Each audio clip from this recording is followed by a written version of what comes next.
Okay. तो आज का हमारा ये पहला लेसन एक तरह से हम कह सकते हैं कि भगवान की जो लीलाएं हैं वो जो होती हैं वो ऐसा नहीं है कि एक बार हो गई और खत्म। जैसे जिस प्रकार से जो काल चक्र होता है, सतयुग, द्वापर, त्रेता, कलयुग, ये जो काल चक्र जैसे बार बार अलग अलग युग जो आते हैं, उसी प्रकार से भगवान और उनके अवतार भी अलग अलग युग में बार बार आविर्भाव उनका होता है और वो भी लीलाएं करते हैं। तो जैसे कृष्ण भगवान भी आते हैं अलग अलग युगों में, राम भगवान भी आते हैं। तो जब वो आते हैं उनकी जो लीलाएं होती हैं, तो कई बार जैसे इस वाले युग में जो सीता जी का अपहरण हुआ, वो हो सकता है उसमें ये डिटेल्स हों, लक्ष्मण जी ने लक्ष्मण रेखा खींच दी हो। लेकिन कोई दूसरा वाला जो है, हो सकता है अगले वाले युग में जब लक्ष्मण जी और राम भगवान और ये वाला जो एपिसोड हुआ हो, वहां पे हो सकता है ये वाली लीला ना हो। लक्ष्मण रेखा हो सकता है एक युग में खींच दी हो, दूसरे युग में ना खींची हो। तो इसलिए ये एक इम्पॉर्टेंट पॉइंट है, हम सभी को पता होना चाहिए कि अलग अलग युग में अलग अलग थोड़ी सी कथाएं, थोड़ी सी डिटेल्स चेंज हो जाती हैं। ठीक है, तो उसमें कोई कॉन्ट्राडिक्शन नहीं है, हमारे आचार्यगण इस चीज़ को बताते हैं। आप अगर श्रीमद् भागवतम को भी देखेंगे, उसके भी एक स्कंद में एक स्टोरी का, एक कथा का वर्णन है, उसमें ये डिटेल बताई गई है। दूसरी जगह पे भागवतम में ही उस कथा का थोड़ा सा डिटेल्स अलग बताई गई है। तो इसका मतलब ये है, इस वाले युग में इस वाली कथा को, ये वाली कथा हुई थी, वो वाला जो डिटेल्स जो चेंज हुई हैं वो दूसरे युग में हुई है। ठीक है, कोई भी कॉन्ट्रास्टिंग चीज नहीं है, कोई भी कॉन्फ्लिक्टिंग चीज नहीं है। ओके। तो अब इसके साथ हम, लेकिन अपने इस कोर्स के दौरान हम फोकस करेंगे वाल्मीकि रामायण पे। ठीक है। और तो अभी आज हम और भी कुछ कुछ चीज़ें आएंगी, उसको बीच बीच में देख लेंगे। अभी हम पहला वाला जो श्लोक है, एक और चीज़, वाल्मीकि रामायण में हमने कल देखा था कितने उसमें कांड हैं, 7। ठीक है। अब हर कांड मतलब एक तरह से पार्ट हो गया, या इंग्लिश में बोलें तो कैंटो हो गया। अब हर पार्ट के अंदर कई सारे चैप्टर्स हैं।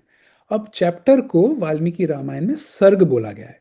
जैसे फर्स्ट चैप्टर मतलब फर्स्ट सर्ग, सेकंड चैप्टर मतलब सेकंड सर्ग। ठीक है। हम जो है, प्रथम कांड जो है जिसका नाम बाल कांड है, उसका प्रथम सर्ग जो है, हम उसको यानी फर्स्ट चैप्टर को, उसका पहला श्लोक से हम आज से स्टार्ट करेंगे। ठीक है। अभी मैं स्क्रीन को शेयर कर रहा हूं।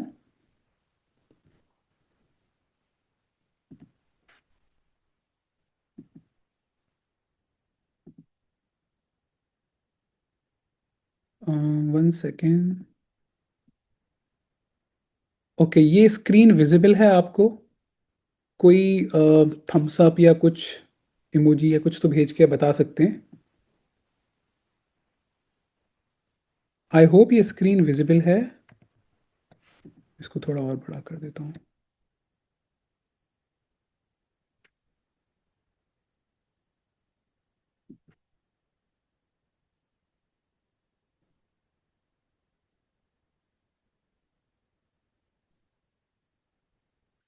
शिवानी जी, आपने हैंड रेज किया है।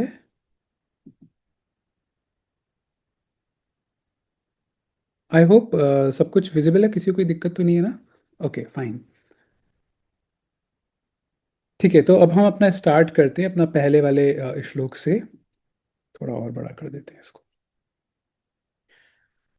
तपः स्वाध्याय निरतां तपस्वी वागविदां वरं नारदं परिपप्रक्षः वाल्मीकि मुनिपुंगवम। तपस्वी वाल्मीकि जी ने तपस्या और स्वाध्याय में लगे हुए विद्वानों में श्रेष्ठ मुनिवर नारद जी से पूछा। तो ये हमारा पहला श्लोक है। यहाँ पे वाल्मीकि मुनि जो हैं वो किन से पूछ रहे हैं? नारद मुनि से। अब यहाँ हमको एक चीज जो समझनी है वो ये, हमको एक एक पॉइंट देखना है। तपस्वी वाल्मीकि जी ने, वाल्मीकि जी बहुत ही तपस्वी हैं। मतलब वो भगवान के एक्चुअली बहुत ही पहले से भी वो भगवान के शुद्ध भक्त भी हैं। लेकिन वो तपस्या में बहुत ही लीन रहते हैं, वो वाल्मीकि जी। और ये वही वाल्मीकि जी हैं जिन्होंने ये रामायण को की रचना की है। वो किससे बात करते हैं? तपस्या और स्वाध्याय में लगे हुए विद्वानों में श्रेष्ठ मुनिवर नारद जी से। अगर आप देखें भगवत गीता का, भगवत गीता कौन से श्लोक से स्टार्ट होती है? धर्म क्षेत्रे कुरुक्षेत्रे समवेतायुयुत्सवः। वहां पे भी सवाल जवाब का हो रहा है। वहां पे धृतराष्ट्र पूछ रहे हैं सवाल, किससे? संजय से, कि हे संजय कि युद्ध भूमि कुरुक्षेत्र में क्या हुआ। उसी तरीके से देखिए, कोई सी भी चीज निकल के आती है, कैसे निकल के आती है, जब आपस में वार्तालाप होता है। तो यहाँ पे वाल्मीकि मुनि और नारद मुनि, इन दोनों का वार्तालाप हो रहा है। और नारद मुनि जो हैं वो वाल्मीकि मुनि के गुरु हैं। तो ये एक शिष्य अपने गुरु से एक सिंपल सा प्रश्न पूछ रहा है। और वो प्रश्न क्या पूछ रहा है, वो अभी आगे आएगा। लेकिन यहाँ हमको जो चीज़ समझनी है वो है नारद मुनि के बारे में जो एडजेक्टिव्स यूज़ किए गए हैं, जो विशेषता बताई गई है। वो बताई गई है कि विद्वानों ने तपस्या और स्वाध्याय में लगे हुए विद्वानों में श्रेष्ठ। तो देखिए, जो साधु पुरुष होते हैं वो अलग अलग प्रकार की तपस्याएं करते हैं। देखिए, तपस्या का मतलब केवल ये नहीं है कि आप हिमालय में चले जाएं, किसी पहाड़ पे चले जाएं और वहां पे जाके आप तपस्या करें, नहीं।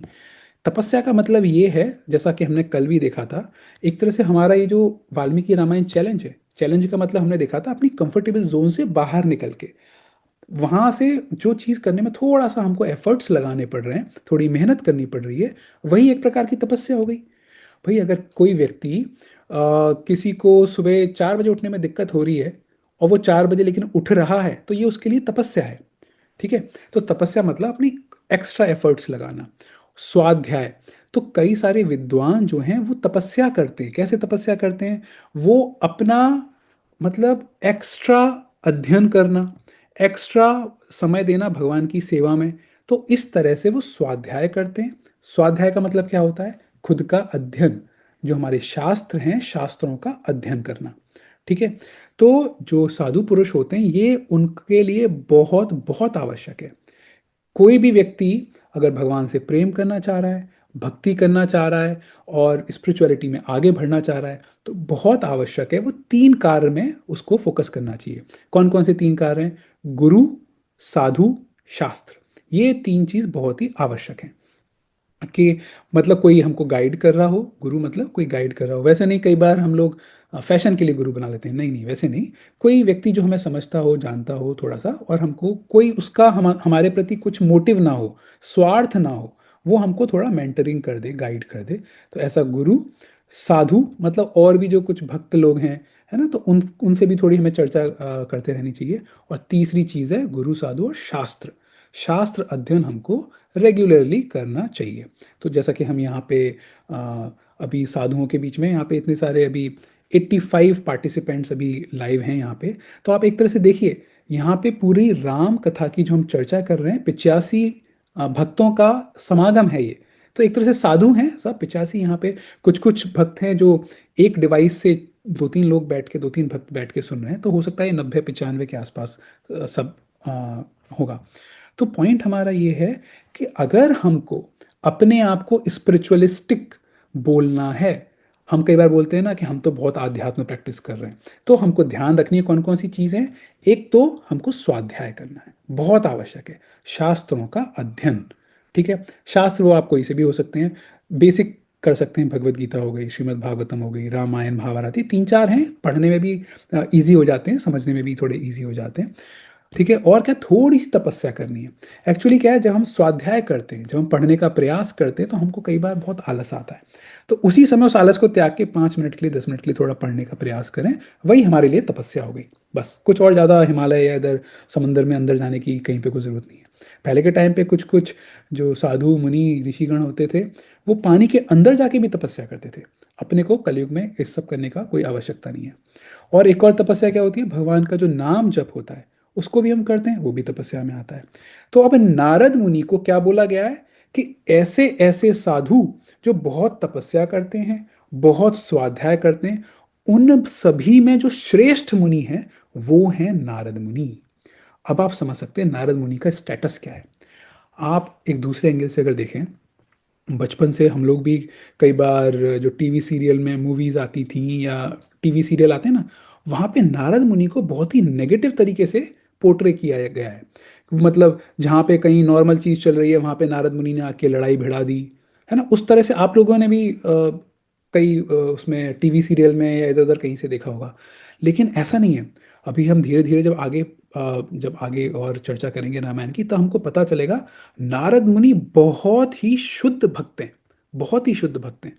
और ये नारद मुनि वही हैं, आप देखो, हमारे शास्त्रों से उठा के अच्छे अच्छे भक्तों को जरा देखते हैं और देखते हैं कि देखो, एक स्टूडेंट तभी बहुत अच्छा हो सकता है अगर उसका जो गुरु है, उसने उसको जिसने गाइड किया है वो एक अच्छे लेवल का हो, तभी तो एक स्टूडेंट बहुत आगे बढ़ सकता है। हम थोड़ा एग्जाम्पल देखते हैं। प्रहलाद महाराज, हम कुछ समय पहले मूवी भी आई थी एनिमेटेड, एक प्रहलाद महाराज की, नरसिम्हा देव वाली। तो प्रहलाद महाराज बच्चे के फॉर्म में है, छोटे से 5 साल के बच्चे हैं। उनके गुरु कौन है? उनके गुरु हैं नारद मुनि। ध्रुव महाराज छोटे से बच्चे, उनके भी गुरु कौन है? नारद मुनि। यहाँ पे वाल्मीकि मुनि है। वाल्मीकि मुनि जो कि अभी कुछ समय में रामायण भी लिखने वाले हैं, वो जो रामायण को लिखेंगे और जो इतने शुद्ध भक्त हैं वाल्मीकि मुनि, इनके गुरु कौन है? नारद मुनि। हमारी पूरे के पूरे वेद, हमारे जो जो शास्त्र हैं, वेदास, पुराण, महाभारत, ये सब जो लिखा है, किसने लिखा है? वेद व्यास जी ने। इनके गुरु कौन है? वो भी नारद मुनि। जब हम भागवतम पढ़ते हैं उसके स्टार्टिंग के 3-4 जो अध्याय होते हैं उसमें भी आता है, उसमें नारद मुनि आके उनको इंस्पायर करते हैं, व्यासदेव को। और यहाँ पे नारद मुनि वाल्मीकि मुनि को इंस्पायर कर रहे हैं। तो आप समझ सकते हैं कि नारद मुनि का क्या स्टेटस है। किसी भी शुद्ध भक्त को आप उठा के देख लीजिए, ज्यादातर भक्त जो हैं सबके गुरु नारद मुनि हैं। तो उन नारद मुनि के बारे में हमको सही पता होना चाहिए कि वो क्या है। पता है, नारद मुनि को एक और नाम से जाना जाता है। एक्चुअली हमारे शास्त्रों में कहा गया है महाजन, 12 महाजन होते हैं। महाजन का मतलब होता है वह साधु जो अपने एक्टिविटी से, अपने बिहेवियर से हम बाकी के लोगों को बता सके कि भक्ति कैसे करनी है। तो कुछ कुछ लोग होते हैं वाचक, ठीक, कथावाचक। कथावाचक क्या है कि भाई हमने कथा बोल दी, लेकिन हो सकता है हम पता नहीं अपनी लाइफ में उसको अप्लाई कर रहे हैं नहीं कर रहे, वो अलग मैटर है। लेकिन कुछ कुछ भक्त जो होते हैं वो मुख से बोल भी रहे हैं कि भैया आपको ऐसे करना है, भगवान का नाम लेना है, ये लेना है। मुख से बोल भी रहे हैं और साथ ही साथ अपनी खुद की लाइफ में फॉलो भी कर रहे हैं। अगर वो बोल रहे हैं कि भाई हमको जो भी हम कुछ खाना खाएंगे पहले भगवान का भोग लगाएंगे उसके बाद खाएंगे, वो बोल भी रहे हैं और खुद भी अपनी लाइफ में वैसा कर रहे हैं, ऐसों को बोलते हैं महाजन। और हमारे शास्त्र बोलते हैं ऐसे 12 महाजन हैं। तो जिसमें से एक नारद मुनि भी है, और भी हैं जैसे भीष्म देव भी हो गए और सुखदेव गोस्वामी भी हो गए, ऐसे और भी हैं, ब्रह्मा जी भी हो गए। तो उनको हम कभी डिटेल में बाद में कभी देखते हैं। अभी मैं आपको ये बताना चाह रहा हूँ कि नारद मुनि के प्रति जो हमारी गलत धारणा है या गलत पिक्चर जो हमारे दिमाग में बनी हुई है वैसी नहीं है। नारद मुनि बहुत ही शुद्ध भक्त हैं। और अगर हमको भक्ति करनी है तो नारद मुनि के पद चिन्हों पे अगर हम चलें तो हम अच्छे से भगवान श्री राम, भगवान श्री कृष्ण से प्रेम कर सकते हैं। ठीक है, तो ये हमारा पहले श्लोक से हम थोड़ा सा, ये हमारे लर्निंग पॉइंट्स थे। अभी हम सेकंड श्लोक पे आते हैं। अच्छा, एक और चीज़ देखिए, संस्कृत में है ये, तो हो सकता है कहीं कहीं पे हमारा प्रोनाउंसिएशन थोड़ा इतना सही ना हो, लेकिन उसमें कोई प्रॉब्लम नहीं है क्योंकि हम प्रयास कर रहे हैं, है ना। तो धीरे धीरे भगवान भावग्राही जनार्दन, भगवान भाव को समझते हैं कि थोड़ा बहुत प्रोनाउंसिएशन इधर उधर हुआ तो कोई इतना इशू नहीं है, ऑल्दो हम कोशिश कर रहे हैं कि ढंग से करें। कः नु अस्मिन् साम्प्रतं लोके गुणवान् कः च वीर्यवान् धर्मज्ञः च कृतज्ञः च सत्यवाक्यो धृणव्रतः। हे मुने, इस समय इस संसार में गुणवान, वीर्यवान, धर्मज्ञ, उपकार मानने वाला, सत्यवक्ता और दृढ़ प्रतिज्ञ कौन है? सवाल, ये सवाल कौन पूछ रहे हैं? जैसा कि हमने देखा, वाल्मीकि मुनि। सवाल किससे पूछ रहे हैं? नारद मुनि से। और वो नारद मुनि से पूछ रहे हैं कि भैया मैं किसी ऐसे व्यक्ति को जानना चाहता हूं जिस व्यक्ति में ये गुण हों। अब आप ये थोड़ा इसको हम समझते हैं उससे पहले एक दूसरा पॉइंट समझते हैं एग्जाम्पल के तौर पे। सपोज करिए किसी की तबीयत थोड़ी खराब है, सपोज करो किसी को बुखार है, ठीक है। और चलो बुखार से ये वाला डॉक्टर का एग्जाम्पल के अलावा कोई दूसरा मैं एग्जाम्पल देता हूँ। सपोज करिए हम लोगों ने, जैसे हम लोग भी जब प्रिपरेशन कर रहे थे कॉम्पिटिटिव एग्जाम्स का, तो 10th के बाद फिर 12th 11th 12th का प्रिपेयर करके फिर हम देखते हैं कि भैया अब हमने IIT जेई का एग्ज़ाम निकाला या ये इधर उधर के एग्ज़ाम निकाले। अब उसके बाद किस कॉलेज में अपने को जाना है, कॉलेज सेलेक्ट करना है हमको। अब कॉलेज सेलेक्ट करते वक्त हम क्या क्या देखते हैं? हम जगह जगह बाकी लोगों से मिलते हैं जो भी थोड़े सीनियर लोग हैं और जो थोड़े जानकार लोग हैं, और हम उनसे क्या प्रश्न करते हैं? हम प्रश्न करते हैं भैया इस वाले कॉलेज का पढ़ाई कैसी है, इसमें इसके प्रोफेसर्स कैसे हैं, इसका कल्चर कैसा है, इसमें प्लेसमेंट होता है या नहीं होता, और अगर प्लेसमेंट होता है तो उसका एवरेज प्लेसमेंट का अमाउंट कितना है, सीटीसी कितना है, ये सब हम पूछते हैं ना। ये सारी की सारी जानकारी लेने के बाद, सारे के सारे मतलब मेन मेन कॉलेजेस को देखने के बाद, तब हम डिसाइड करते हैं ओके, मैं इस वाले कॉलेज में एडमिशन लूंगा। वो भी बात है, मतलब हमारी क्या रैंक है उसके हिसाब से भी। लेकिन आप पॉइंट समझ रहे हैं, हम किसी चीज़ पे अपने आप को, अपने कॉलेज के 4 साल हम अपनी लाइफ के दे रहे हैं, तो हम पहले थोड़ी बहुत जांच पड़ताल तो करेंगे ना भाई, कि भाई अच्छा कॉलेज होना चाहिए, ये होना चाहिए उसमें। उसी प्रकार से अभी हम जो फीवर का एग्जाम्पल दे रहे थे, अगर किसी व्यक्ति को कुछ फीवर आ गया है, तबीयत सही नहीं है, तो वो नया है शहर में, तो आस पड़ोस वालों से वो पूछेगा ना कि भैया यहाँ पे कौन सा डॉक्टर बहुत अच्छा है, जिसने एमबीबीएस किया हो सकता है एमडी भी किया हो, है ना, और लोगों का उसने सही किया हो, दवाई देने से सही हो गया हो। तो ये सब जांच पड़ताल करने के बाद तब हम अपनी लाइफ को उसके सुपुर्द करेंगे, या दूसरी तरीके से कहा जाए, तब हम उसके पास जाके उसकी दी हुई दवाइयों को ट्रस्ट करके, उस पर विश्वास करके, तब हम उसको खाएंगे। ठीक है। पॉइंट हम क्या सीखे, कि हम ट्रस्ट किसी पे तभी करते हैं, हम अपना 100% किसी चीज में तभी देते हैं, जब हम उसके बारे में थोड़ी जांच पड़ताल करके संतु सॉरी थोड़े संतुष्ट हो जाएं कि भाई ये चीज हाँ बिल्कुल सही है ना।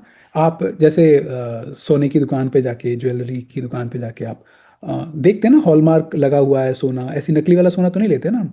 उसी प्रकार से, अब कमिंग टू दिस पॉइंट, यहाँ पे वाल्मीकि मुनि नारद मुनि से ये वाला सवाल क्यों पूछ रहे हैं। नारद मुनि से वो इसलिए पूछ रहे हैं क्योंकि वो अपना ट्रस्ट, अपना विश्वास किसी के ऊपर करना चाहते हैं।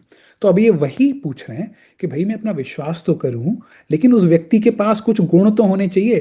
किसी ऐसे अरे गहरे चलते हुए पे थोड़ी मैं अपना विश्वास करूं, अपनी लाइफ सुपुर्द कर दूं, या उससे गाइडेंस लूं, है ना। तो ये इनका पर्पज है। अब यहाँ पे हम इनकी क्वालिटीज देखते हैं, जो जो क्वालिटीज मेंशन है। वो बोल रहे हैं, इस समय इस संसार में गुणवान, मैं एक ऐसे व्यक्ति को ढूंढ रहा हूं जिसमें बहुत सारे गुण हों। ठीक है, बहुत सारे गुण हो सकता है, अच्छे से बोलता हो, सुंदर हो, और अलग अलग प्रकार के उसमें शक्ति हो, अभी वो आगे भी आएगा। तो कई सारे उसमें गुण हो।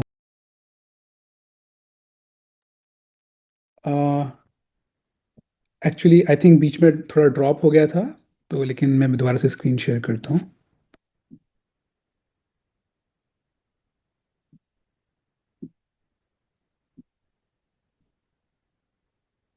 हम्म।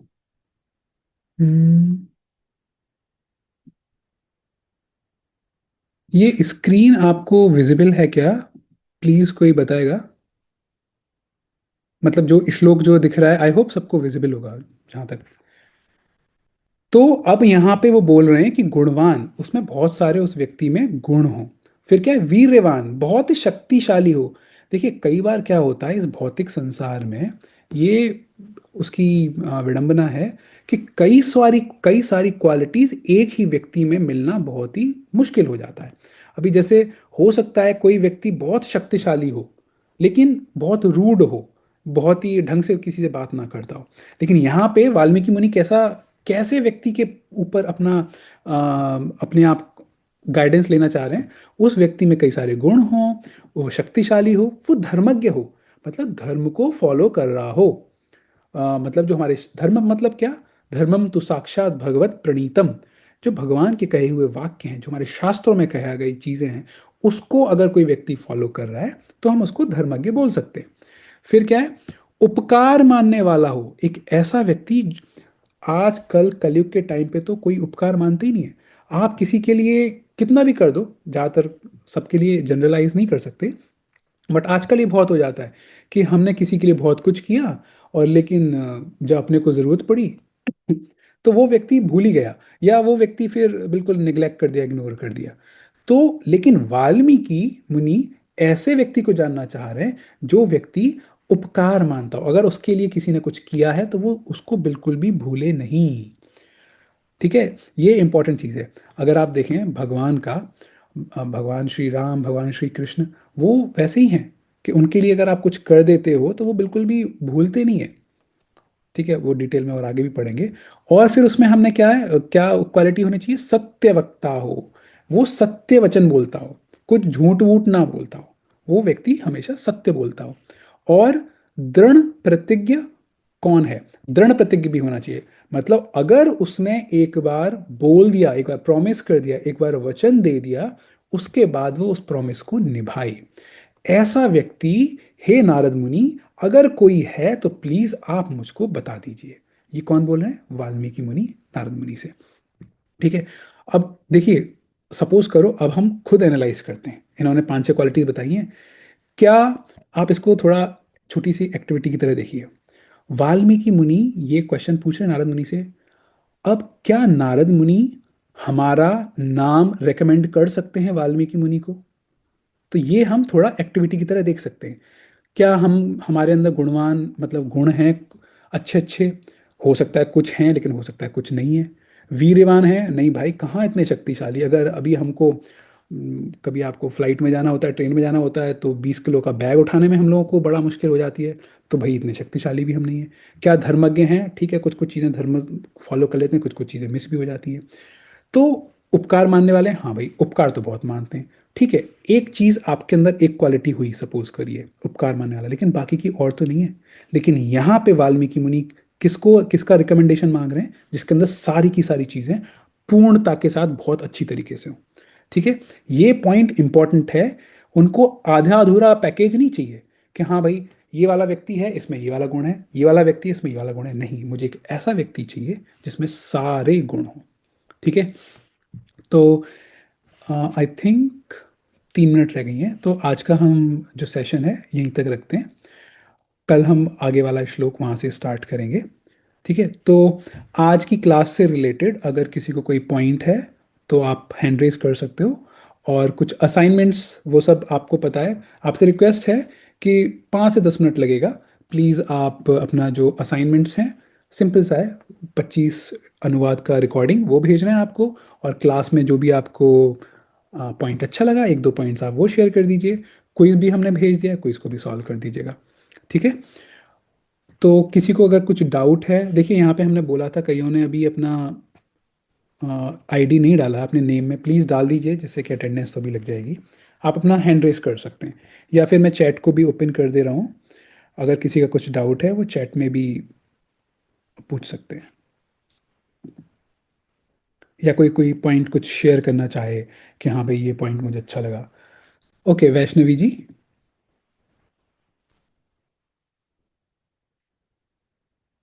हाँ, आप अपने आप को अनम्यूट कर सकते हो। हरे कृष्णा। हरे कृष्णा। एक्चुअली भैया मेरा ये था कि हम मैंने जो रामायण का भी मतलब श्लोक का जो हमने अनुवाद पढ़ा था, उसमें एक लाइन थी जिसमें नारद जी वाल्मीकि जी को बता रहे हैं कि वो विष्णु भगवान के समान बलवान है। तो उन्होंने कंपैरिजन क्यों किया, उन्होंने डायरेक्ट ऐसा क्यों नहीं बोला कि वो विष्णु भगवान का अवतार है? Very good question. लेकिन ये हम आगे पढ़ेंगे, जो उस वाले श्लोक पे आएंगे। ये मैंने, देखिए, अभी हमने आपको जो असाइनमेंट के लिए, ये जो पढ़ने के लिए जो भेजा है, उससे ये है कि आपको थोड़ा आइडिया लग जाए पूरे चैप्टर का। ठीक है, जब हम उस वाले श्लोक पे आएंगे तब हम उसको अच्छे से करेंगे कि अवतार वाली चीज़, कि अवतार क्या होते हैं, है ना, और क्या क्या डिटेल में हम पढ़ेंगे इसको। Okay. Next, I hope Vaishnavi ji आपको ये सही होगा। नीलम जी, ओके, आप अनम्यूट कर सकते हैं अभी।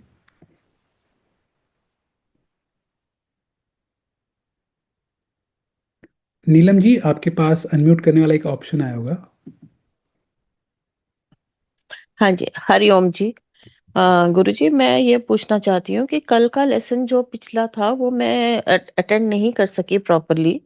आज का जो है अटेंड तो मैंने कर लिया पूरा, and it is very nice. बहुत अच्छा आपने समझाया हमें, बहुत अच्छा आपका अनुवाद किया आपने। लेकिन आज के लिए तो क्या हमने वो आपको रिकॉर्ड करके देना है? ओह ओके, कल वाला हाँ, हमने कल भेज there's दिया था। little confusion about it. Please, could you little या clear it out, please? Sure sure. Thank you. So Thank you after, so much. no worries. So after every class, we will be sending the translation, the Hindi translation of 25 shlokas. और जैसे okay. कल वाला जो कल का class था उसके बाद हमने 25 श्लोक दे दिए थे, और ये श्लोक जो है ना वाल्मीकि रामायण के चैप्टर नंबर 1 से ही है। बेसिकली आप इनको पढ़ेंगे आपको थोड़ा और आइडिया लगेगा, डिटेल में तो हम यहाँ पे क्लास में डिस्कस करेंगे ही। तो कल वाले कल भेज दिए थे, हम्म। आज वाले हम आज भेजेंगे, आज की क्लास के 10-15 मिनट बाद। तो डे 2 वाला आप फिर उसको रिकॉर्ड करके भेज सकते हैं। ठीक है, ठीक है, थैंक यू जी, thank you so much, thank you. किसी और को कुछ कोई प्रश्न है, वो अपना हैंड रेज कर सकते हैं। एक बार मैं चैट को भी देख लेता हूँ। हम्म, मुकेश कुमार झा जी बोल रहे हैं कि उनका रजिस्ट्रेशन नहीं हुआ। हम आपको ग्रुप में लिंक दे देंगे, ठीक है? आपने शायद वो फॉर्म भरा नहीं होगा, तो उस पर आप जब रजिस्टर कर देंगे हम आपको लिंक भेज देंगे। और ओके रिया, पहले मैं आपसे पूछता हूँ। हाँ, अपने आप को अनम्यूट कर लीजिए। हरे कृष्णा भैया, मेरी आवाज आ रही है आपको? हाँ जी। हाँ। मेरा एक क्वेश्चन था, आई मीन वो कल की क्लास से रिलेटेड था। मैं आज क्विज सॉल्व कर रही थी तब मेरे माइंड में क्वेश्चन आया था। तो कल आपने बताया था, मतलब ये हमने सीरियल्स में भी देखा है, कार्टून्स में, कि रावण जो था वो सीता जी को किडनैप करके ले जा रहा था बाय एयर। तो मेरा ना इसमें क्वेश्चन ये है कि एक तो रावण को ना ईगो प्रॉब्लम है, मतलब ईगो प्रॉब्लम था रावण को कि मैं सबसे ज्यादा ताकतवर हूँ, मैं ये हूँ, मैं वो हूँ। और सीता जी को भी उन्होंने सीता जी की सीता जी क्या बोलूं मैं ऐसे कि सीता जी की ना इच्छा के बिना उन्हें कभी भी छुआ नहीं, ना उनको कोई भी तकलीफ पहुंचाई, बस उनको किडनैप करके ले गए। अगर मेरा क्वेश्चन ये है कि अगर रावण को इतना ही ईगो वाली प्रॉब्लम थी, तो उन्होंने डायरेक्टली राम जी से क्यों नहीं बोला कि अरे मुझे, मतलब कि अरे मुझे तुम्हारी सीता चाहिए? वो चोरी छुपे क्यों ले गया? अगर इतना ही ईगो वाला इंसान है, इतना ही अपने आप को बलवान दिखाता है, तो उसने डायरेक्टली क्यों नहीं बोला राम से? मतलब चोरी से लक्ष्मण रेखा को पार भी नहीं करा उसने, चोरी से गया वो, अच्छा ओके। मतलब उनका किडनैप करके। तो हम्म। मेरा क्वेश्चन ये है। ओके, मैं समझ गया। ये सबसे बड़ी प्रॉब्लम होती है हमारे सीरियल्स, टीवी के द्वारा बताई गई कथा का। टीवी में हमको क्या बताया गया है, मैं आपको बता रहा हूँ ये चीज़। टीवी में हमको बताया गया है, क्या दिखाया जाता है कि रावण तो इतना ईगो वाला था कि उसने सीता जी को टच भी नहीं किया और उसने ऐसे किडनैप करके ले गया। मैं आपको आ, कल मैं आपको वाले श्लोक दिखाऊंगा जहाँ पे साफ साफ ये लिखा गया है कि रावण किस तरह से सीता जी को पकड़े हुआ था, उनको इधर से हाथ से और ऐसे करके। वाल्मीकि रामायण से ही मैं आपको वो वाले श्लोक दिखाऊंगा, ठीक है? तो ये चीज़ इसलिए हमको शास्त्रों से ही चीज़ें सीखनी है। यहाँ पे हमको टीवी पे उसमें क्या क्या उल्टा पुल्टा दिखा के कर दिया है। तो रावण, उसके अंदर राक्षसी प्रवृत्ति थी। सीता जी बहुत अपने आप को छुड़ाने की कोशिश कर रही थी। आप वहाँ पे देखिएगा, वो अपने हाथ से सीता जी को उठा के और टच करा था उसने। ऐसा कुछ नहीं है कि उसने छुआ भी नहीं, ठीक है? तो आई होप रिया आपको ये वाला चीज़ क्लियर हुई होगी। तो अब यहाँ पे आपका वाला डाउट क्लियर हो गया होगा। और नेक्स्ट विनोद तिवारी जी, मैं आपको अनम्यूट कर रहा हूँ।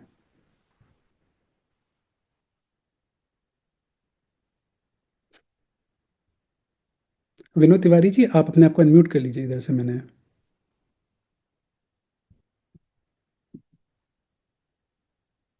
ठीक है, मैं फिर अंजना व्यास जी, मैं आपको अनम्यूट कर रहा हूँ।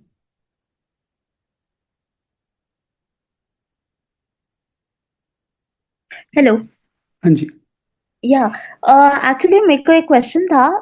जो रिकॉर्डिंग्स सेंड करनी होती है, सो डायरेक्टली आपको पर्सनल पे भेजना होता है या ग्रुप पे? बिकॉज ग्रुप पे तो एडमिन्स ओनली ही है, so how do we send? या we can't send on group, क्योंकि ग्रुप पे तो या वो स्पैम टाइप से हो जाएगा, सब लोगों को या बहुत दिक्कत या हो या जाएगी। या तो it is to be sent personally. तो इसलिए ओके। जो हमने उसमें नंबर जो दे रखा है ना, जो भी नोटिफिकेशन है, जो भी जो आ रहे हैं ना आपके पास जिस हाँ हाँ। नंबर से, उसी नंबर यस। पे पर्सनली आपको भेजना है। Okay. Okay, thank you. No worries. Okay, Shilpa ji. Hello. हाँ जी। प्रभु जी, आज के लेसन में आपने बताया कि नारद मुनि जी बहुत ज्ञानी थे। हम्म। पर ऐसा क्यों है कि जैसे वो हमें थोड़ा बहुत नॉलेज मिलती है टीवी के थ्रू, तो उनको ऐसा मैनिपुलेटिव क्यों पोर्ट्रे किया गया है? हम्म। मतलब ऐसा किस लिए है? जब जैसे राम जी को दिखाया गया है रामायण में कि वो बहुत काम थे, शांत थे, तो ऐसा उनके साथ ही क्यों किया गया? एक्चुअली इसका जो सही जवाब तो जो है ना, जो टीवी के प्रोड्यूसर या सीरियल के, वो ज़्यादा अच्छे से बता सकते हैं कि उनको नारद मुनि से ऐसी क्या प्रॉब्लम हो गई कि वो इस प्रकार से वो करने लग गए। तो एक्चुअली क्या है ना, कुछ कुछ ऐसे स्टोरीज हैं, स्टोरीज क्या, हमारे शास्त्रों में एक दो कथाएं आती हैं जहाँ पे नारद मुनि जो है धर्म को स्थापित करने के लिए कुछ कुछ एक्टिविटीज करते हैं। तो वहाँ पे वो कई बार उसको एग्जाजरेट कर देते हैं, या फिर इसको एक दूसरे तरीके से ऐसे समझ सकते हैं कि कई बार किसी एक टीवी सीरियल को या किसी एक मूवी को थोड़ा इंटरेस्टिंग बनाने के लिए कोई तो एक विलेन चाहिए। अभी रावण और कंस ये विलेन तो बहुत पुराने हो गए, तो किसी ऐसे वाला विलेन को डाल दें, शायद उनके दिमाग में ऐसा हो। तो इस तरह से वो सोचते हो। मतलब इसका जवाब हम तो ज़्यादा दे ही नहीं सकते कि उनके दिमाग में क्या चल रहा था। तो नारद मुनि को उन्होंने एक्चुअली जैसे नारद मुनि का एक दो बार आता है कि जब कंस इनको बच्चों को मार रहा था ना, क्या हम्म। बोलते हैं, अ, देवकी के जो मथुरा पुत्र जो में थे। मथुरा में जब कृष्ण जी का जन्म हुआ था। हाँ, जेल में जब थे ना, तो उस हाँ समय हाँ। पहली बार में स्टार्टिंग में जो कंस जो था, जब वसुदेव अपने बच्चे को लेके गए कि ये देखो ये मेरा पहला पुत्र है, आपको मैंने प्रॉमिस किया था कि मैं आपको दूंगा।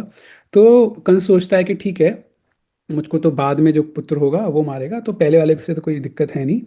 तो इसलिए फिर उन्होंने, कंस ने छोड़ दिया, कहा कि ठीक है चले जाओ।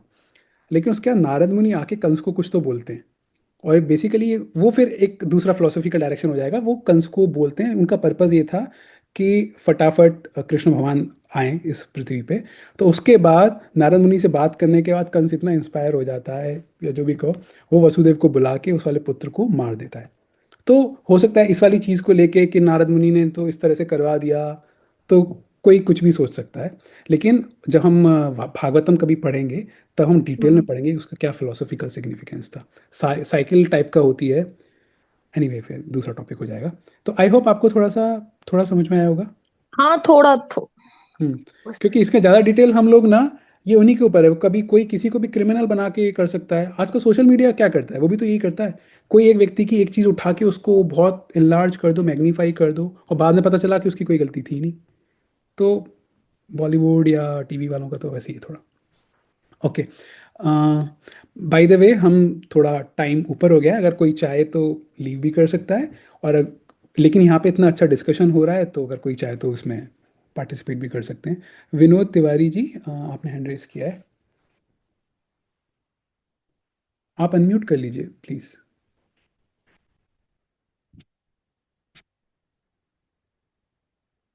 ओके, आई गेस आपके साइड से कुछ इशू है, तो ठीक है।